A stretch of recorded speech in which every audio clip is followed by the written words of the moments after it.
We actually teach that there is no world, and I'm in the fear of missing out. Yep. It's crazy, isn't it? All right. Well, Susan and Myrna. We actually teach that there is no Whoop, world, whoop, whoop. There and I'm goes in the my fear of missing out. YouTube Yep, because it's crazy. I guess that was so nice we had to hear it twice. All right. All right, Susan and Myrna, the mic is all yours. Hi, this is Susan Michel. I am here in Western Massachusetts. It is great to be here as always. I am the author of Surrender to Joy, From Suicide to Serenity. I teach the transformational truth of A Course in Miracles, which we are all here to study, to learn, to embody the knowledge of. And I have my two beautiful soul sisters with me today. First, Myrna Skoller in Boca Raton, Florida. How are you, Myrna? Unmute yourself, please.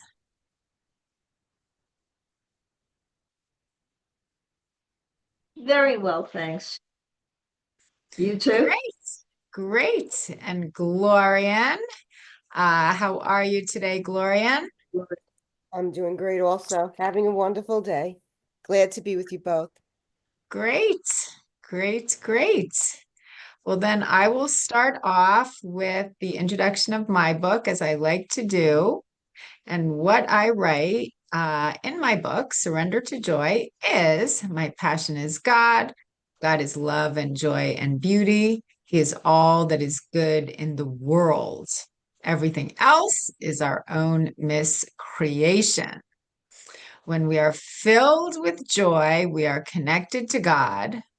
When we are not joyful, we have lost our connection to all that is real. This is my message. It can be clarified with three simple words: surrender to joy. There is nothing to find. All we need to do is surrender. So when our mind is at a place of peace, love, joy, and happiness, we are connected to the truth. It's very, A Course in Miracles teaches us to focus on love throughout the day. I was listening to Course in Miracles on Audible, like I do every day before I teach here in Gather. And it's really amazing how much you can learn from listening to the course over and over and over. What I was listening to this morning, Jesus was making it very clear that the crucifixion did not establish anything. Like, why would God want one of his beloved sons who did nothing ever to hurt anyone to suffer? The resurrection is what is important. It's important for us to remember that other people's projections of fear have no power over us. What is fear? False evidence appearing real. God cannot take away our fear because fear is illusory. God probably can't even understand our fear because God resides in a state of unconditional love, unconditional bliss, unconditional joy. Um, so he can't even understand our fear.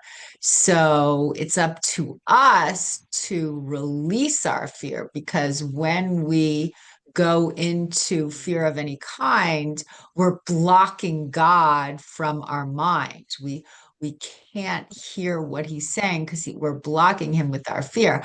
I think the Holy Spirit probably can understand our fear, because A Course in Miracles says Holy Spirit can see the fear, but he knows that the fear is illusory. He knows that the fear has no power over us.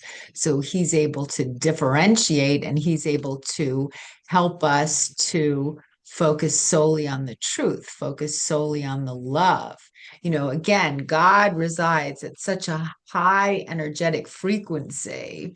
I heard this one Course in Miracles student, I think it was Tina Louise Spalding, describe her time of connecting with divinity, of just like a orgasm, like a never-ending orgasm. Like she was just in such a blissful state that all she could feel is the love. And I thought about that. I think that's just so great. And we've all had bouts of that, especially Course in Miracles students. We've all had bouts of this unending joy and bliss and peace and love. But sometimes throughout the day, it's hard to maintain that state of mind consistently. A Course in Miracles tells us that we are much too tolerant of mind wandering. So it's up to us to focus on the love, focus on what's real. So any thoughts, Myrna? Yeah, when you focus on the love, then it really involves true forgiveness, which is really an alternative to the ego's playground, the ego's judgment, and it's not about condoning a wrongdoing, but about recognizing the innocence, and the divinity in everyone. And that's what we really need to focus on more than anything. Just stay within the truth of the power that we're given to feel and to know who we are, to know that we're products of God. And what greater gift can that be than to know that God has given us the love that he so profoundly shares with us. And if we look to see that love, to feel that love, it's really, like you say, never-ending orgasm. I guess I like that analogy, because that's what it probably does feel like, to feel God's never-ending love and to keep it just manifest within ourselves all the time. Talk about Tina Spalding. She used another analogy that if you bake a cake and instead of putting in 2 cups of sugar, you put in 2 cups of salt, it's not going to taste good. It's right. What can you do? You can't remove the salt from the cake. All you're going to do is destroy it. Well, it's the same thing with judgment. Once we do something that we feel guilty about, guilt doesn't really solve the problem.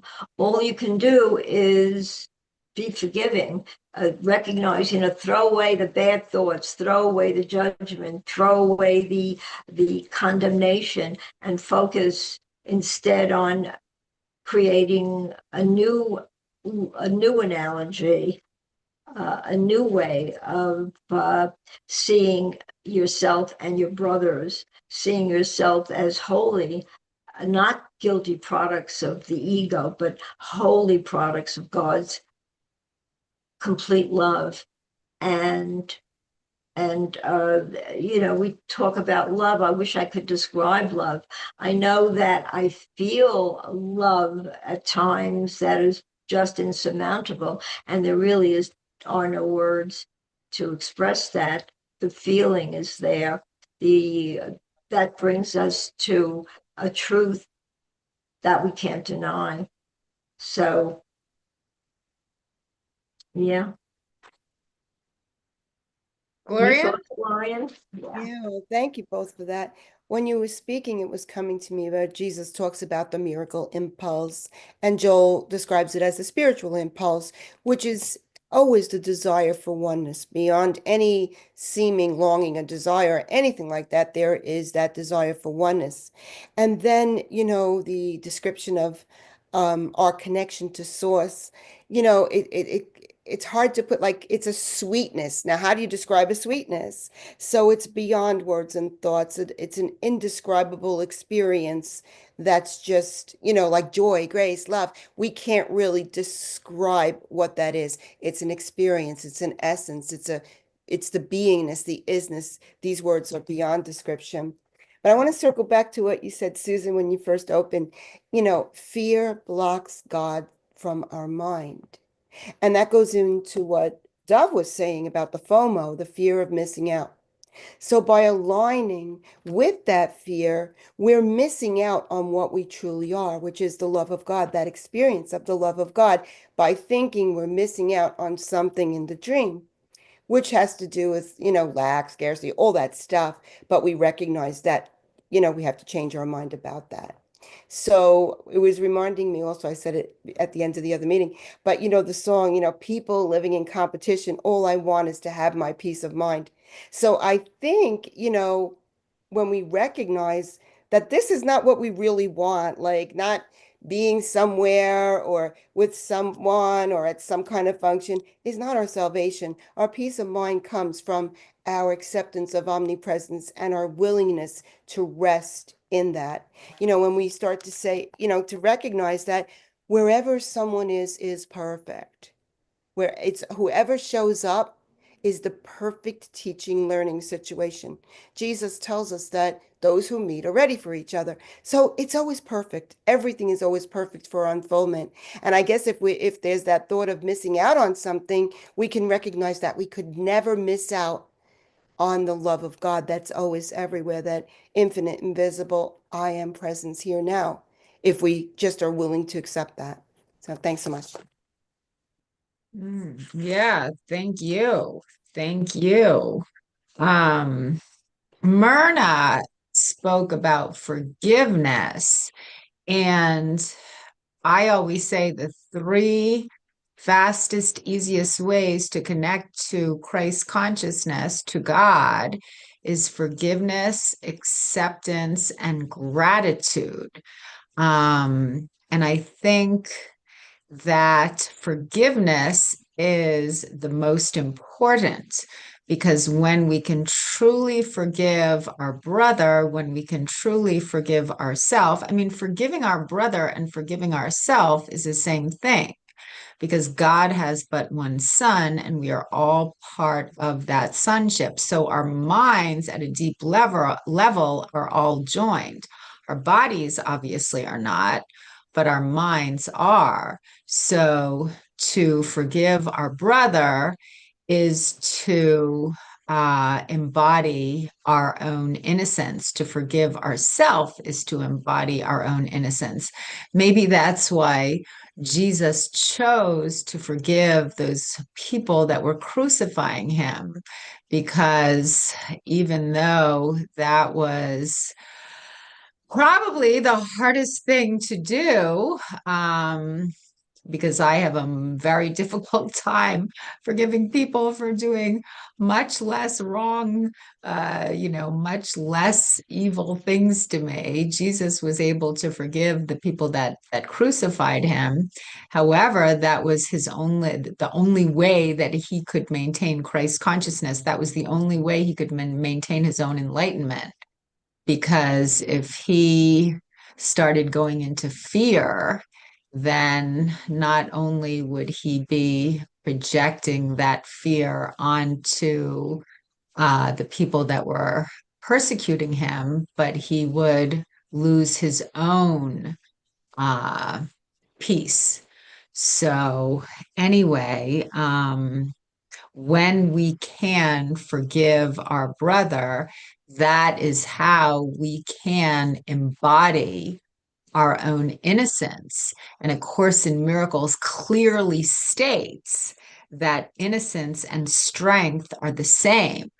The lion laying next to the lamb is so beautiful, because the innocent are the ones that have the most wisdom, because they don't even see illusions. They don't see fear. They don't see negativity. They just reside in a state of love. That's what innocence is. Innocence is love. And I'm sure God, this amazing entity that we are all a part of, resides in a state of pure innocence. So that's why he cannot see our sins. A Course in Miracles clearly states that sins are not real. Sins are just mistakes. Sins are errors. What is sin? Sins are instances where we forgot to love. Instances where the ego jumped in and we let the ego take over our mind. A Course in Miracles also says that forgiveness without correction is useless. And I think that is really interesting. And I didn't fully understand it. Forgiveness without correction is useless. So I asked ChatGPT about that. And I think ChatGPT actually gave me a really good answer. It says here that when ACIM says that forgiveness without correction is meaningless, it means that simply saying, I forgive you, while still believing that something wrong or sinful truly happened, doesn't bring real healing. In other words, forgiveness must involve a change in perception, a correction of the mind, or it's just empty words.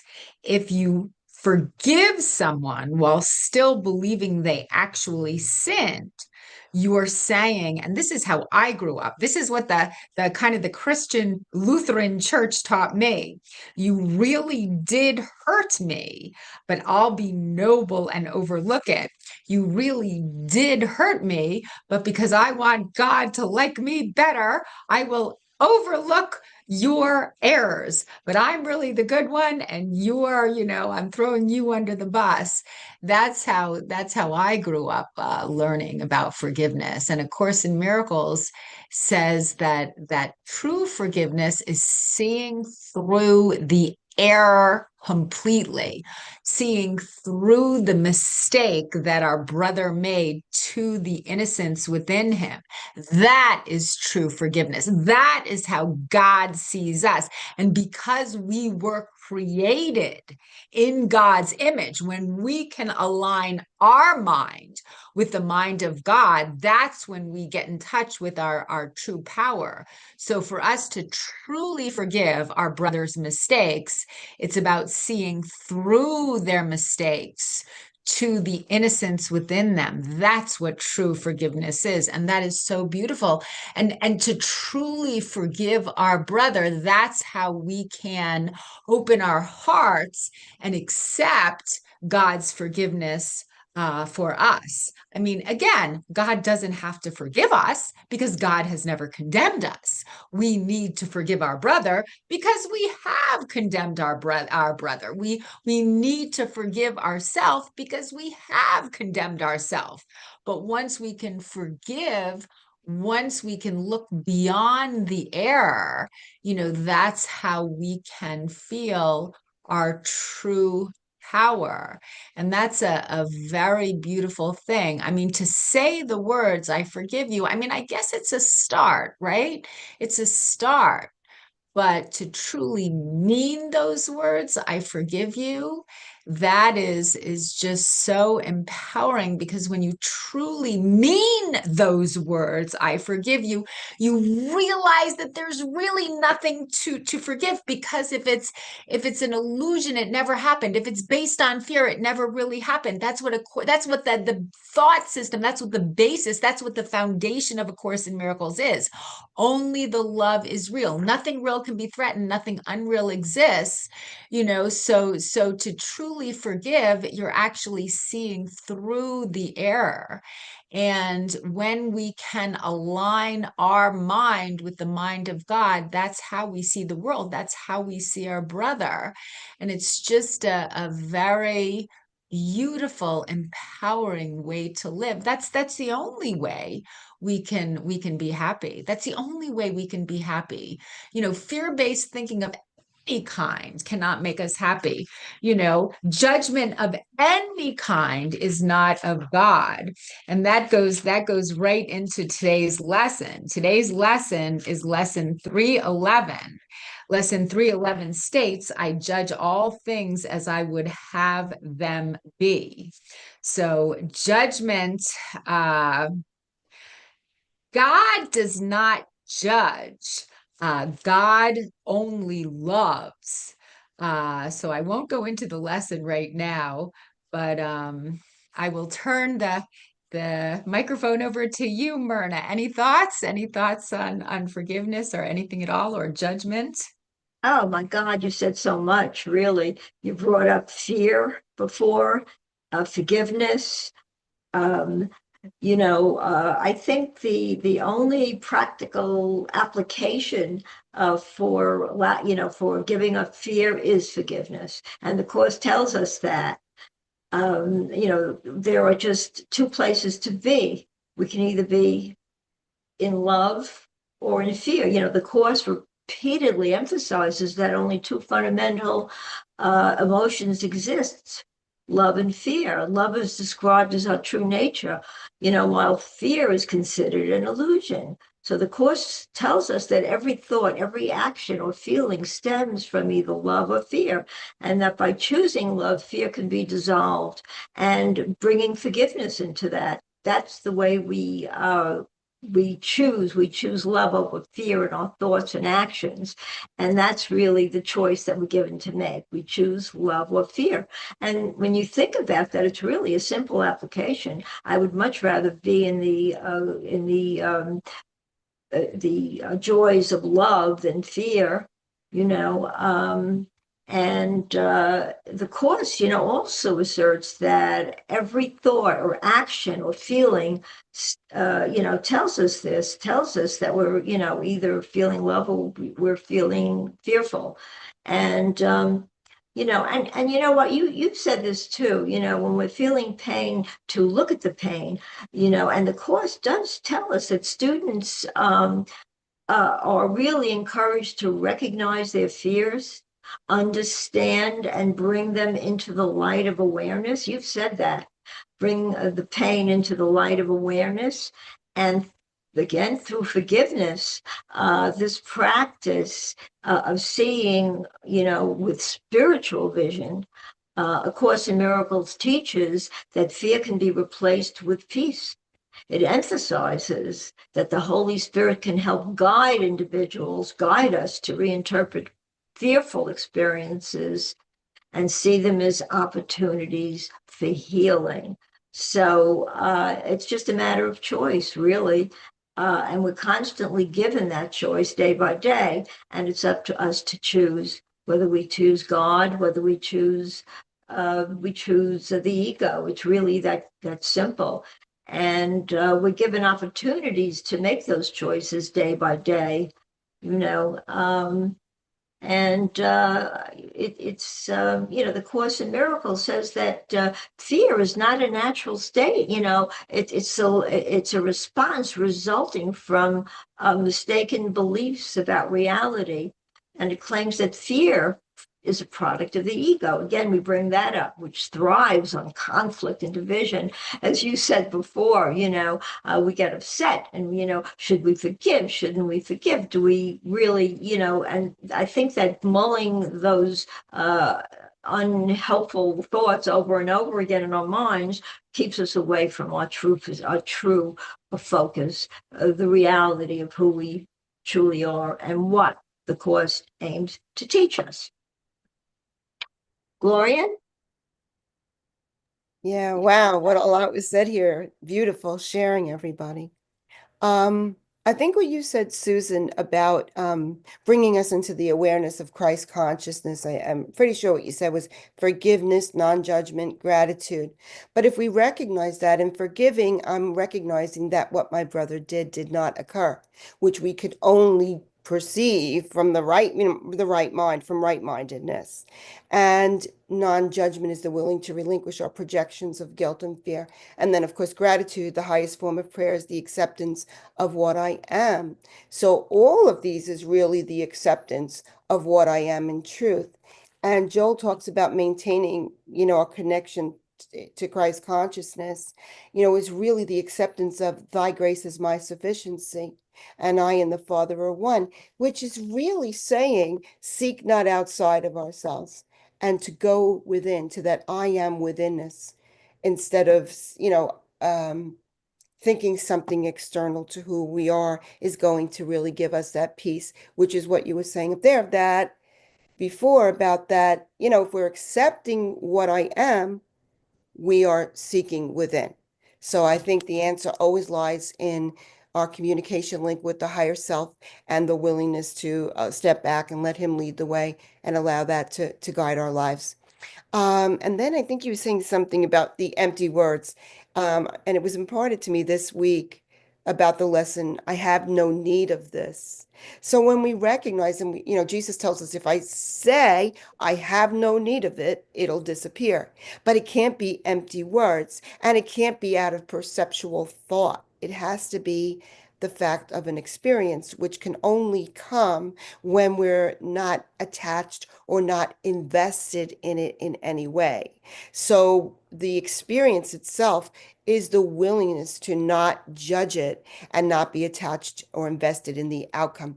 Then, if we're coming from that place of our soul awareness, which is experience, when we say, I have no need of this, it'll simply disappear because we've aligned our mind with spirit, who sees what we see but believes it not. So I am going to have to run, girls. I have to be somewhere shortly. So love sharing with you and love you both, and see you next week. See you then. Yeah, see you next week, Gloria, and thank you. So I guess going back to what Myrna said, uh it's either love versus fear. We always have a choice when we are aligned with the truth of who we are. We cannot feel the fear. When we have given the reins to the ego, we cannot feel the love. But A Course in Miracles clearly states that the two sides cannot see each other. So when our mind is aligned with God's mind, we cannot see the ego. When we have given control to the ego and when we're in the darkness, we can't see the light. So the Holy Spirit does not know the ego because the ego is an illusion, and the ego does not know the Holy Spirit. So it's really up to us to release our fear, to release our negativity, as often as possible. I have so many passages here in chapter 2 highlighted and underlined.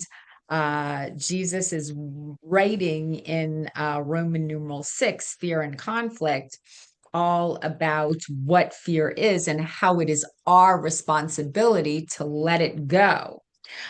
He writes here, whenever you are afraid, it is a sure sign that you have allowed your mind to miscreate and have not allowed me to guide it. So whenever we are afraid, we know that we are following the wrong entity. We are following the ego. We're blocking God. So whenever we're afraid, whenever we're we're anxiety ridden, whenever we feel a lot of stress, basically we are not trusting in truth. We are not trusting in Christ. We are not trusting in God. So, and then he writes here in the next paragraph, the correction of fear is your responsibility. So it's my responsibility to let go, to release the fear. When you ask for release from fear, you are implying that it is not. You are implying that it is not your responsibility. You should ask instead for help in the conditions that have brought the fear about. These conditions always entail a willingness to be separate. At that level, you can help it. You are much too tolerant of mind wandering and are passively condoning your mind's miscreations. So when we are fearful, we are feeling separated from God. We are feeling separated from our Creator. We are basically caught up in a lie, caught up in illusory thinking. So basically, I guess, according to what I have read over and over and again, Christ can't take the fear away from us because it's not real, but we can choose to release it and realign our mind with love. So it says here in this paragraph that I just read, we are much too tolerant of mind wandering. So it's important to focus on the truth, focus on the love as often as possible. This is how we can just live the life that we were born to live. And it's interesting too, because I was listening to Lisa Natoli talk on a podcast or a YouTube video this week. And she actually said something in her talk that really resonated with me because I had the same experience. She was talking about how she used to drink too much, how she used to smoke too many cigarettes, and she was always condemning herself for that. And then when she started to release judgment, release condemnation, accept herself exactly as she was, then and only then could she give up the smoking and give up the drinking. And the same thing happened to me. I used to, for years, I think at the time I was a good Course in Miracles student, but I would smoke a pack a day of cigarettes for years and years and years. And I tried so hard to quit, but it was so difficult because I really love smoking, but I knew it was so bad for me. I started out by making like deals with God. Okay, God, I remember once I made this deal with God. If you let me have a great relationship with this guy, I will give up smoking. If you do, God, if you do this for me, I'll do this for you. In my mind, it seemed to make sense. But if you let this relationship with Glenn, his name was, work out well, I won't smoke any more cigarettes. So I actually did, according to my little agreement, give up smoking for a few months. But then my relationship with Glenn didn't work out, so I started smoking again. It was really rather funny. But then after that, I think what happened was I accepted myself as a smoker. Instead of judging myself for smoking, instead of condemning myself for smoking, I remember I accepted myself as a smoker. I loved myself as a smoker. I showed compassion for myself as a smoker. And that's how I gave it up.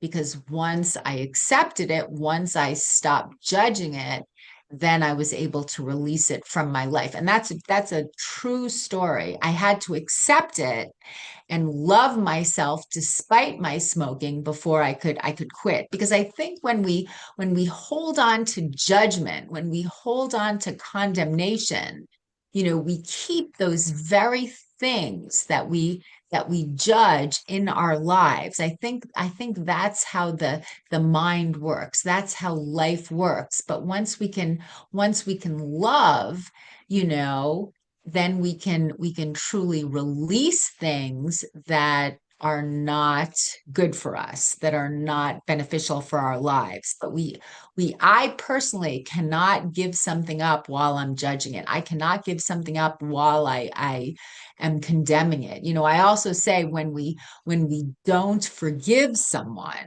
we hang on to those very character traits that we do not forgive. When I don't forgive someone else, what I actually do is I embody those character traits that I'm not forgiving in that other person. I embody those character traits within myself. So it's just very interesting, because the way out of any negative character trait is not judgment, it's not condemnation. The way out of any negative character trait is compassion, forgiveness, and love. That's how to release what no longer serves us, what doesn't serve our life anymore. We'll never be able to let something go when we judge it and condemn it. And it seems like it should be easier to let something go when we judge it or condemn it, because if we judge it, that means, or we condemn it, that means we don't like it. But when we come from a fear-based thought system, we just hang on to negativity. It's very interesting how that works. When we want to make changes, this is something else I found. When I want to make changes in my life, I can't make changes when I hate what's happening in my life. Then I just kind of stay stuck in it. But when I start accepting my life totally and completely exactly how it is, then I find that I'm able to make beneficial changes. But you can't make changes when you're in a fearful state of mind. You can only make positive changes when you are coming from a place of love and compassion. Thoughts on that, Myrna? Yeah, I find that for me, affirmations are very, very effective. And Glorian brought up the phrase that the Course uses, I have no need of this. That phrase always jumped out at me. And I find that I use that a lot. I really do.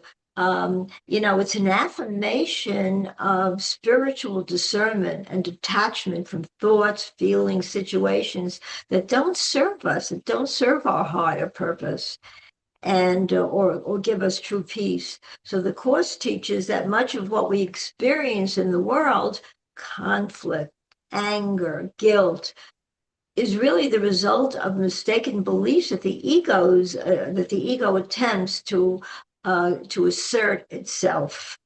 So when we say, I have no need of this, we're consciously choosing to release these unhelpful thoughts, judgments, and even emotional responses. So I just wanted to bring that up when Glorian had stated that I have no need of this, and even with illnesses, if whatever fear I fear or I feel, I find that I use that a lot, and the phrase is often used, to me, it's a mental tool to kind of dismiss anything that interferes with inner peace.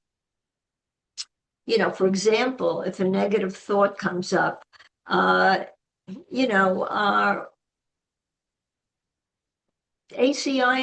encourages us to look at it, recognize it, that it's not true or necessary, and say, again, I have no need of this. So this isn't an act to repress ourselves at all, but it's a mindful acknowledgement that we're not obliged to hold on to what doesn't align with love. And like you say, love, forgiveness, and truth. And it all kind of comes together for me that way. So letting go of ego attachments, the Course identifies the ego as the source of suffering. By declaring, again, I have no need for this, we're affirming that our desire to let go of ego-driven thoughts and behaviors, that's what we really want to do, let go of those behaviors. And again, the phrase is an affirmation of our commitment to peace, choosing not to invest into grievances or worries, or, as you said before, judgment.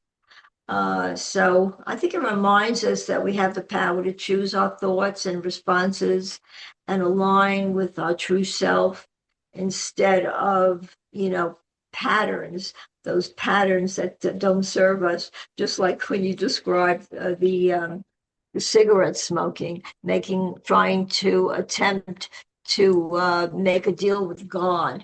I will, if you do this for me, I'll do this for you. I think we're always trying to. That was really kind of funny, because I could see myself having done that as well in the past. I will do this if you do this for me. It's sort of like a bartering thing, and I don't think God likes to barter. So I learned that a long time ago. The way to get around to God is to accept what He gives us to feel, to do, to extend His, which is His holiness and love. So, yeah. I know that was very funny. I'm sure I've done that more often than that one time that I could remember. I'm sure I did that as a kid. I actually did do it as a kid with silly things, but I just remember that very clearly. I will give up smoking if you give me the guy, and yeah, yeah. So the moment it didn't work out with the man, I went back to smoking. Um, I think that, I mean, again, there is no sacrifice in God. So whenever we feel the need to sacrifice something, we're kind of siding with the ego, because we don't have to sacrifice anything to connect to God. I mean, that's another thing.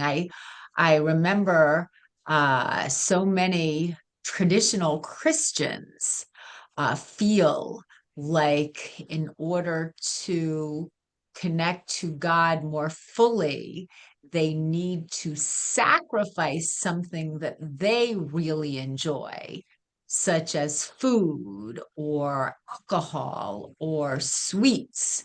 So by me sacrificing something that I really enjoy, I'm showing God how much I love Him. But A Course in Miracles points out the error in that thought system. There is no sacrifice in God. When we are sacrificing, we are in ego terrain. A Course in Miracles makes that very clear, because what we need to realize is that God's will for me is the same as my will for myself. God's will for me is the only thing that can make me truly happy and feel truly empowered and feel truly alive.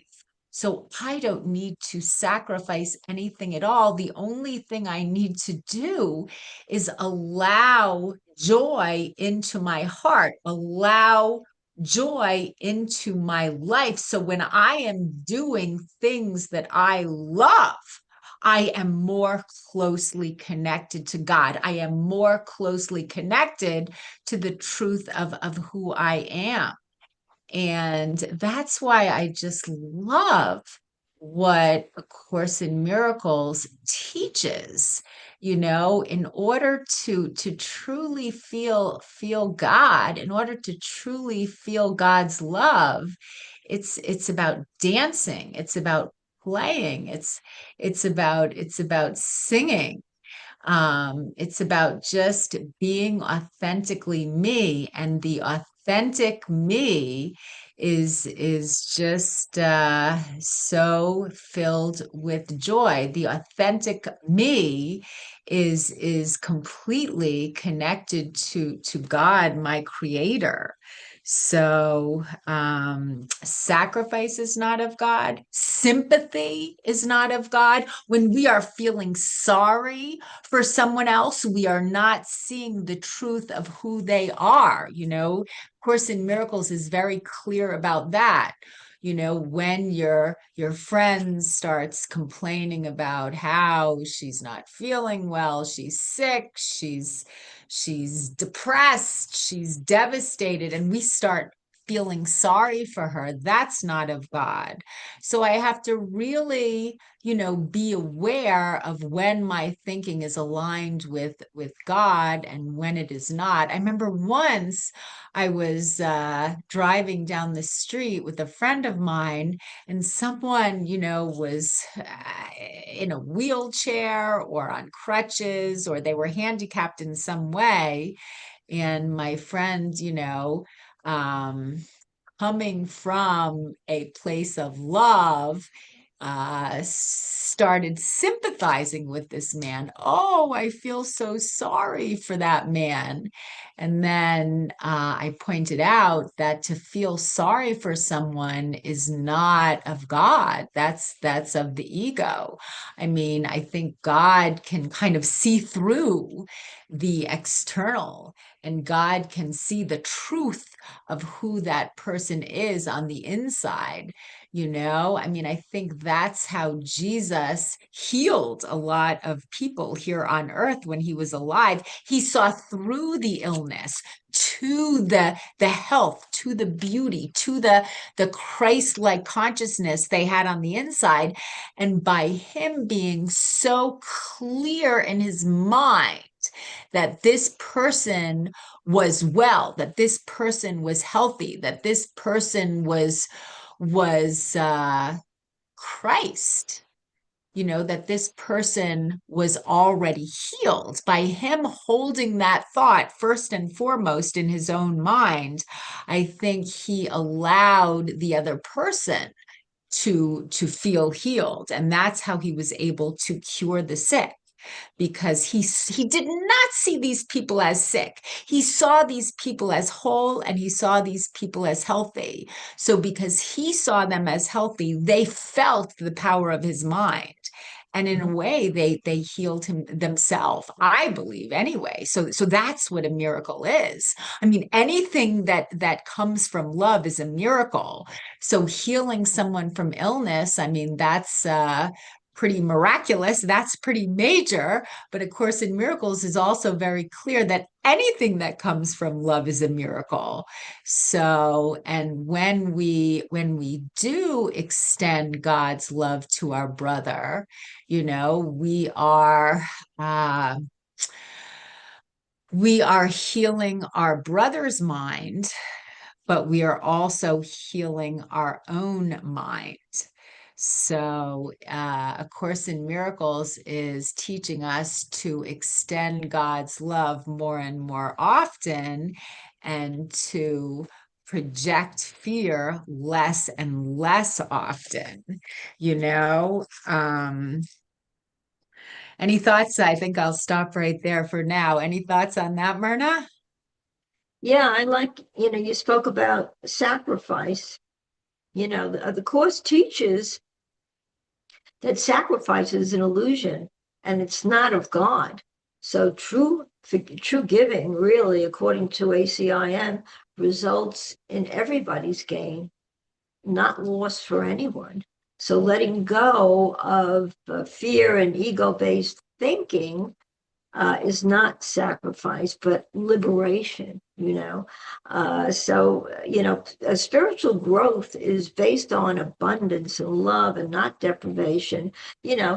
Sometimes people interpret sacrifice, spiritual sacrifice, spirituality is sacrifice, because somehow you have to give something up, what does God really want from me? What do I have to give up to feel spiritual? I mean, I've heard people put it that way, maybe not in those words, but but it's teachings instead encourage us to embrace, abundance and recognize our true inheritance as children of God, and realize that in truth, nothing real can be threatened, nothing unreal exists.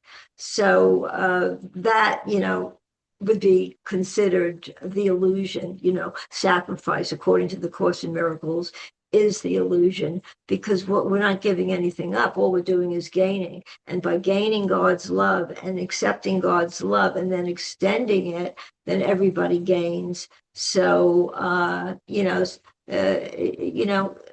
sacrifice is generally seen as the idea of giving up something of value for the sake of something else. But the Course teaches that true sacrifice is an illusion. If we really believe in sacrifice, that's just not real.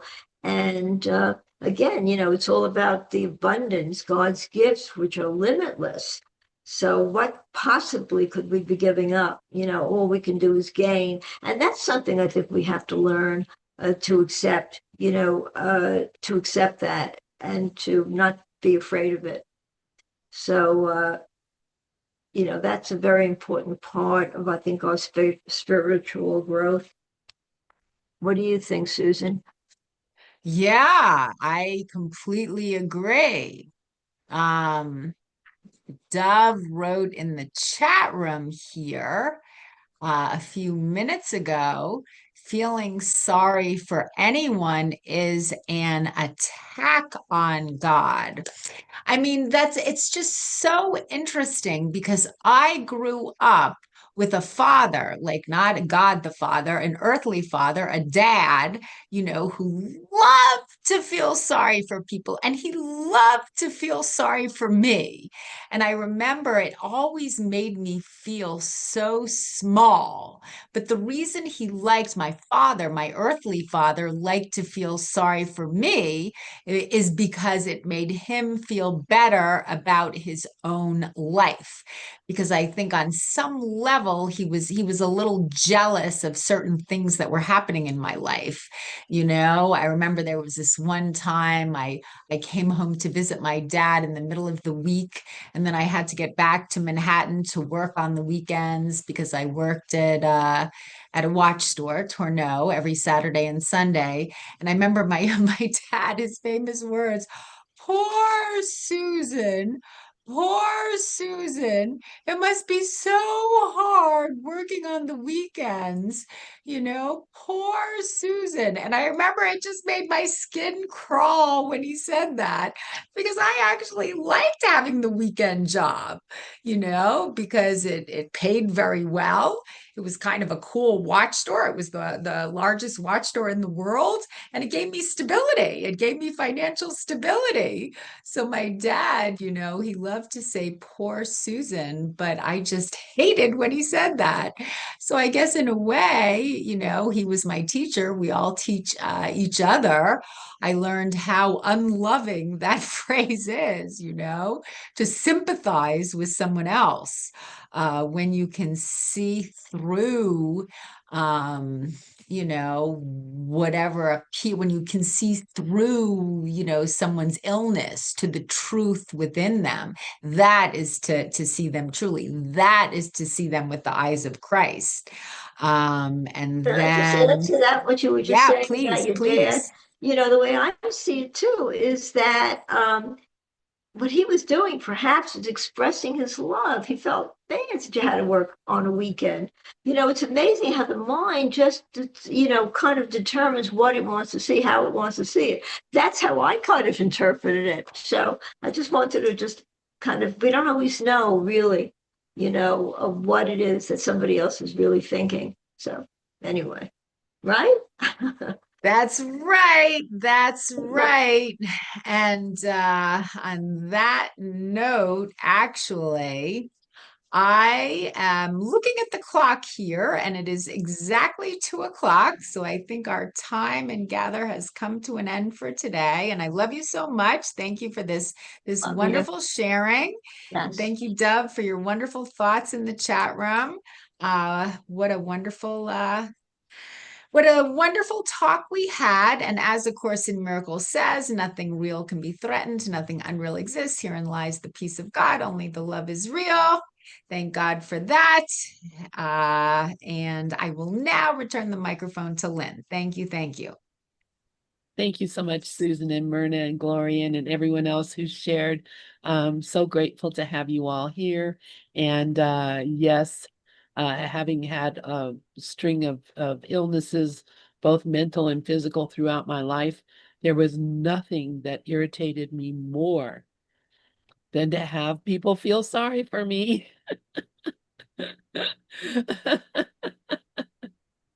uh, it does seem like an attack, honestly, because hey, I'm okay.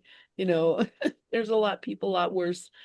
Don't feel sorry for me. I'm strong, and and Susan's strong. I know it. So I love that. I love that story. Thank you guys so much, and I love you all.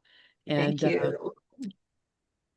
we'll see y'all later. Have a wonderful weekend. You too, Lynn. Thank you, honey. All right.